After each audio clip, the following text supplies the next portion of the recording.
بسم الله الرحمن الرحيم الحمد لله رب العالمين اللهم لك الحمد حمدا كثيرا طيبا مباركا كما ينبغي لجلال وجهك الكريم وعظيم سلطانك ثم الصلاة والتحية والإكرام على رسولك وصفيك سيد الأولين والآخرين سيدنا ونبينا محمد وعلى آله الطاهرين المعصومين وصحبه المنتجبين. اللهم صل على محمد وآل محمد. السلام عليك يا أبا عبد الله وعلى الأرواح التي حلت بفنائك. عليك مني سلام الله أبدا ما بقيت وبقي الليل والنهار ولا جعله الله آخر العهد مني لزيارتكم. السلام على الحسين وعلى علي بن الحسين وعلى أولاد الحسين وعلى أصحاب الحسين. Sisters and brothers, السلام عليكم ورحمة الله وبركاته. يقول الله تبارك وتعالى في القرآن الكريم: أعوذ بالله من الشيطان اللعين الرجيم. بسم الله الرحمن الرحيم. وإذ قلتم يا موسى لن نؤمن لك حتى نرى الله جهرة فأخذتكم الصاعقة وأنتم تنظرون ثم بعثناكم من بعد موتكم لعلكم تشكرون.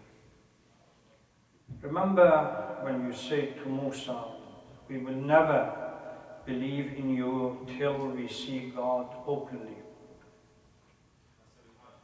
And the thunderbolt took you while you were looking. Then we raised you up from the death, and so you might show gratitude. Surah Baqarah, verse 55 and 56. This verse, among many verses in the Holy Quran, that talks about the concept that there are some group of people during their life, not hereafter, during their life, due some act, they were taken out and they died, and then Allah subhanahu wa ta'ala resurrected them after their death and raised up from the death back to their life. Last night I briefly touched upon the concept or the relationship between Qiyam Karbala and Qiyam al-Mahdi, and talked about the challenges if we thought among the ahadith that the Jahiliyyah of the Holy Prophet and the Jahiliyyah of the Imams were difficult to manage and deal with. According to our ahadith, the Jahiliyyah that Imam al-Mahdi, tahajjur al-fikri, the ossification of the mind, or the mind is such that Imam had to deal with, and this is the critical issue. And I said that if we want to compare or say the relationship between the two, it's not the genealogical, the fact that Imam al-Mahdi is the descendant of Imam Hussein, which we have addressed during the 15th of Sha'ban when the Wilada of Imam al-Mahdi is organized. The relationship between Qiyam al-Mahdi and Karbala is based on goals and objectives. And I talked about briefly how these objectives could be defined. You can see it in the slogans of Imam Hussein salawatullah salam alayhi, that he speaks about from the moment he leaves Medina until the day of Ashura. And similar kind of slogans exist in ahadith regarding the goals of Imam al-Mahdi. So that briefly is addressed. The next question on the list that I was asked to address is a very, how can I put this, important theologically and technically, but hardly anybody talks about it in ordinary street or ordinary life. And that is the concept of Raja'h. Exactly what we mean by concept of Raja'h. We start with the definition, a working definition. Raja'h in Arabic language, taken from the root Raja'a, means to return. Linguistically, it means to return. And there are, in Arabic dictionary, there are other synonyms that go with it, such as awaba, karra, awada, radda. These are few words that means the same thing. Same as Raja'h. But in the theological context, a technical term, it means that the return of a group of people, or some people say the second coming or return to life of a past historical figure after the person's physical death with their worldly bodies. They have died, but in certain historical times, in certain incidents and phases, they are brought back to witness something or assist something. In Shia Kalam and theology, the issue of Raja'h is considered to be a critical concept, and we debate it.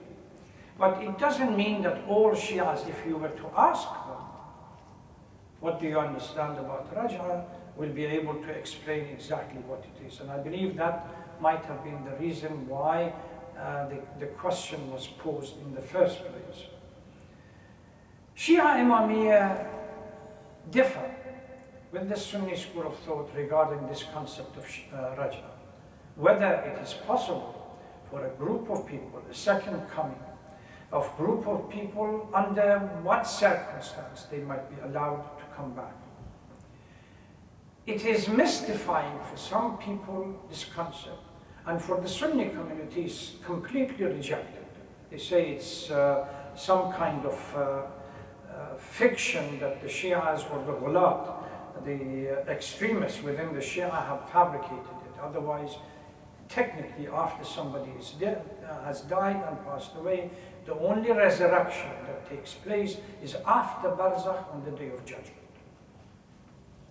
For us, we say that during the coming back of the Imam, and during the time where Imam is in charge of the governance and the structure of the world, some people or group of people, pure good according to the hadith, there are two groups, pure good and pure bad. They will be resurrected or given an opportunity for the second coming, brought to life, in their physical body, either to witness the Qiyam and the uprising of Imam al-Mahdi, or to work with it, assist in the success of the Qiyam and the uprising, or watch and see what did they do to prevent this kind of thing happening in the past. Among those who will return are the Ahlul Bayt and the infallibles and the Ahlul Bayt, according to our tradition. So this controversial topic for Sunnis, they say we don't believe in it. It's not possible. The Sunnis dispute this notion that this second coming could be possible, and they say that it is fabricated by zealots within the Shias. There are a number of Shias cite a number of ahadith as well as verses in the Holy Quran to prove to establish the basis for their theological discussion. First of all, they start with the debate or with the discussion. We have a hadith that says, لا تخلو الأرض من الحجة. There is a hadith that says, that the earth cannot be empty of some kind of an imam or somebody that Allah subhanahu wa ta'ala has appointed as a sign, as a hujjah, as an ayah for people to watch and follow. If we accept this hadith, that by the way is mutawatir, both by Shia, narrated by Shias as well as the Sunni community. The second question is, if we go back to the ahadith we have about the life of Imam al-Asr. The life is limited. Whether after the success of the uprising he's going to stay alive 19 years, 20 years, 25 years, 30 years or 40 years, but the life is limited. What will happen after the death of the 12th Imam until the resurrection takes place, where finally the world is going to be wrapped up? That period, who's going to be the Imam, the living Imam, and the Hujjah on earth? Because the 12th Imam is no longer available.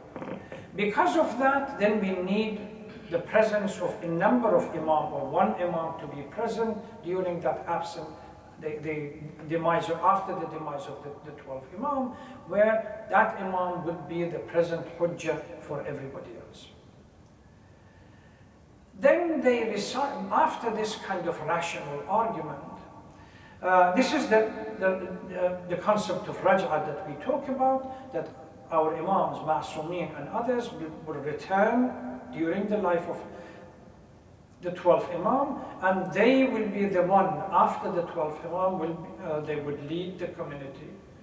Particularly, within the list of people that are considered to be coming back is Imam Hussein salawatullah. So now we have, as a linkage between the uprising of Karbala and the uprising of Imam al-Mahdi, the coming back of Imam Hussein to continue what Imam, after the death of Imam al-Mahdi. Shia, for those who say it is impossible, or this is some kind of mystical interpretation, it is not possible for someone to be resurrected during their life, Shias cite a number of verses in the Holy Quran, that Quran gives example of those during their life that have died, or Allah has removed them, and then giving them the second opportunity to come back. And these are way before the day of resurrection. Number one, regarding the story of the Prophet Hosea. أو كالذي مر على قرية وهي خاوية على عروشها قال أنى يحيي هذه الله بعد موتها فأماته الله 100 عام ثم بعثه. One of the prophets of Bani Israel was passing by a village totally destroyed, and he looked at it and he said that this collapsed city, how can Allah return it to life? Allah took his life immediately, and he died for 100 years. Then gave him his life back and said, watch, look what's going on. Even your donkey, look, it's dead in front of you, and we will give it flesh. So this notion of death during their life and them coming back, this is one example in Surah Al-Baqarah, Baqarah 259. ألم تر إلى الذين خرجوا من ديارهم وهم ألوف حذروا الموت فقال لهم الله موتوا ثم أحياهم. Thousands of people that left their village in fear of dying, whether due to sickness or anything else, in thousands to escape death. So Allah took their lives, and then later He raised them back from the death. These are huge number of them.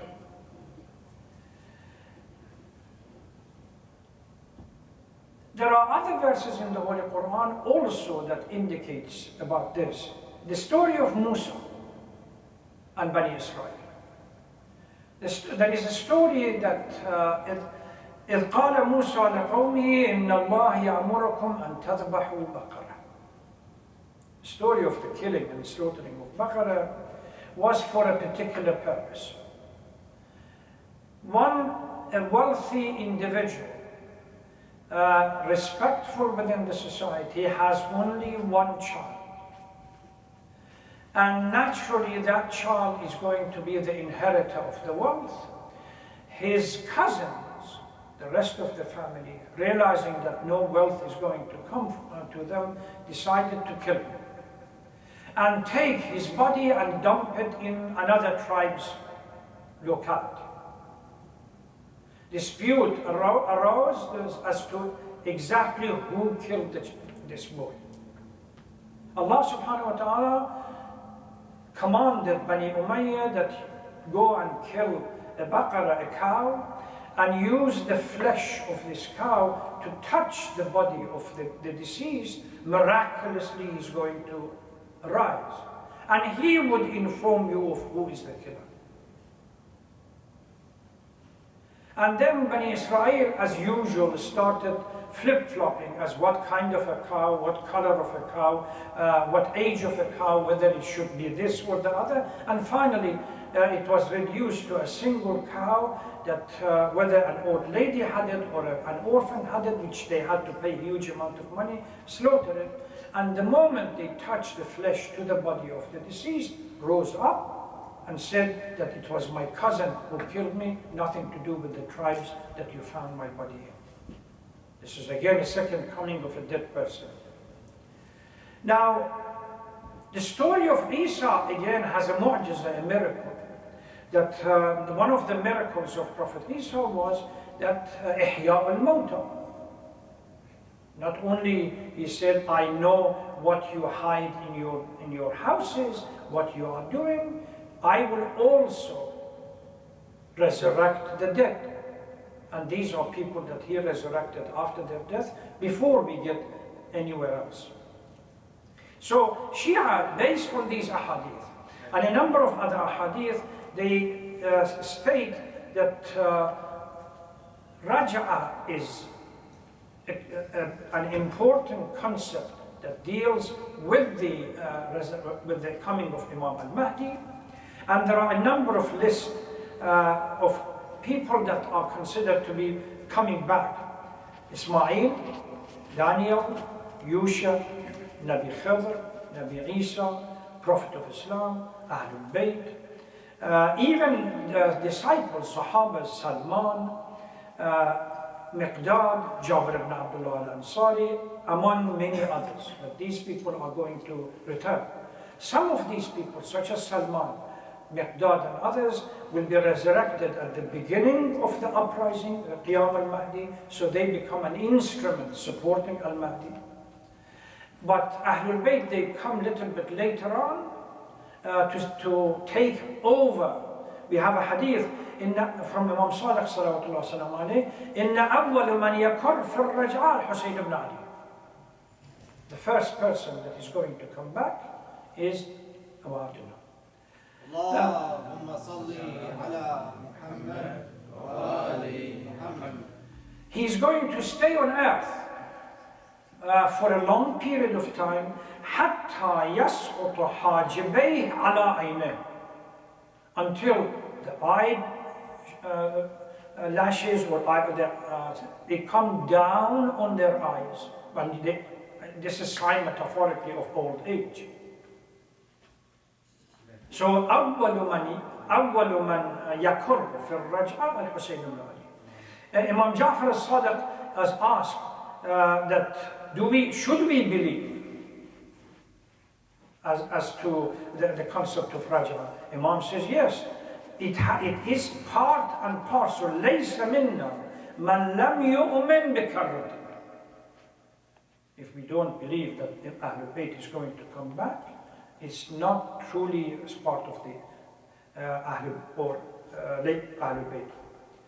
إن الرجعة ليست بعامة وهي خاصة. This return is for a special group of people. لا يرجع إلا من محض الإيمان محضا. By the pure soul that represents Iman. Oh, Mahdi al-Shaykh, Mahdi. The two extremes are going to be resurrected. It's hadith from Imam Ja'far al-Sadiq. And even in ziyarat we recite, ziyarat Arba'in in particular, or ziyarat Jama al-Kabira. In ziyarat Arba'in, inni bikum mu'minun wa bi'iyabikum muqin. What's iyab? It's the return. It's the coming back. I have full iman and faith in you, Ahlul Bayt, and certain of your return. So the notion of return, it's not some kind of things that has been, the Shia has constructed it. It's, from a theological point of view, it is necessary.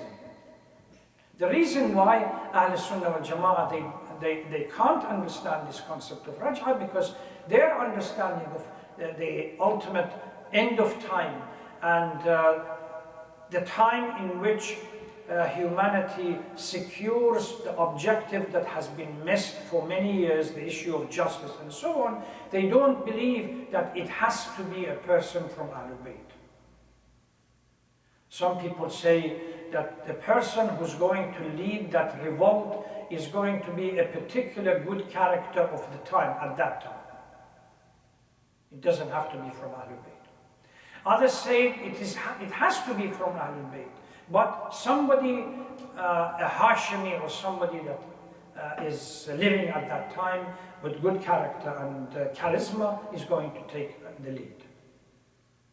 For Shia, we believe that Raj'ah is part and parcel of our theological basis, and it's a technical concept. Many years ago there was a debate, although the hadith says "Laysa minna man lam yu'min bikarratina," but a number of grand scholars were asking an istiftah, that is, if a Shia doesn't believe in Raj'ah, does that make that person kafir or non-Shia? Ulama and scholars, they said no, but it is necessary to understand it, and once you understand it, it becomes part of your belief. So the concept of Raj'ah is critical, and it is necessary using the Shia rationalization. First, the fact that every time, a few nights ago we were talking about the living Imam or Imam of time. Every time has its own hujjah and the living Imam.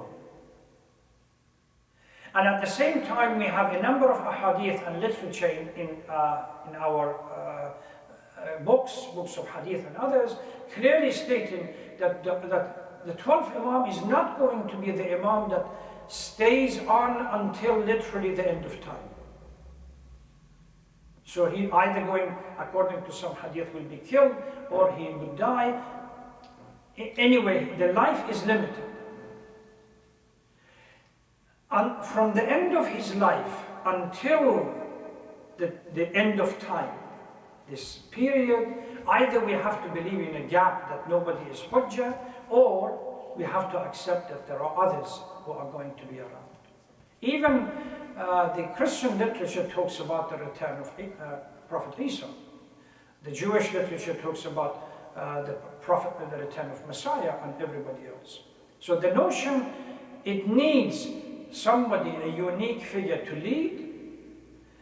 If that figure can be established that their life will be extended until the end of time, when this project of creation will be wrapped and finished with, then we have no problem. But if we believe, according to our belief, that the life of 12 Imam is going to be limited, then we need other Imams to be there. And there is a hadith that says, after the death of the 12th Imam, it's Imam Hussein that goes through the burial and everything else, in the presence of few other Imams. So these Imams have come back, wa alaikum salam. These Imams have come back, the Prophets have come back to see and witness, number one, the establishment of justice, that was the goal and the ultimate objective of the faith that Allah subhanahu wa ta'ala gave them to propagate under the leadership of this charismatic leader. But all of them will go. Somebody has to stay until Allah subhanahu wa ta'ala decides, which what we call the end of time concept or eschatology, the end of time. Now is the time to wrap up everything and finish with the world. يَوْمَ نَطْوِي السَّمَاءِ. That verse in the Holy Quran says, we will wrap up the world like a scroll, how the scroll is being wrapped up, which means everything is going to be finished. This is the concept of the concept of Raja'h, and there are a huge number of books written about it under the title of Raja'h. You can go to alislam.org. At least 5 or 6 of them have been translated, articles, and both in Arabic, Persian, and other languages available. That if you intend to do some research on the concept of Raja'h, please, I advise you to go ahead and read them. Let me stop here and see if there might be some question after this, inshallah. Join me please in reciting Amma Nujib 5 times, because people keep asking. Bismillah ar-Rahman ar-Rahim. Amma Nujibu al-Mutarra idha da'a yakshif as-su'. Amma Nujibu al-Mutarra idha da'a wa yakshif as-su'. Amma Nujibu al-Mutarra idha da'a yakshif as-su'. Amma Nujibu al-Mutarra idha da'a yakshif as-su'.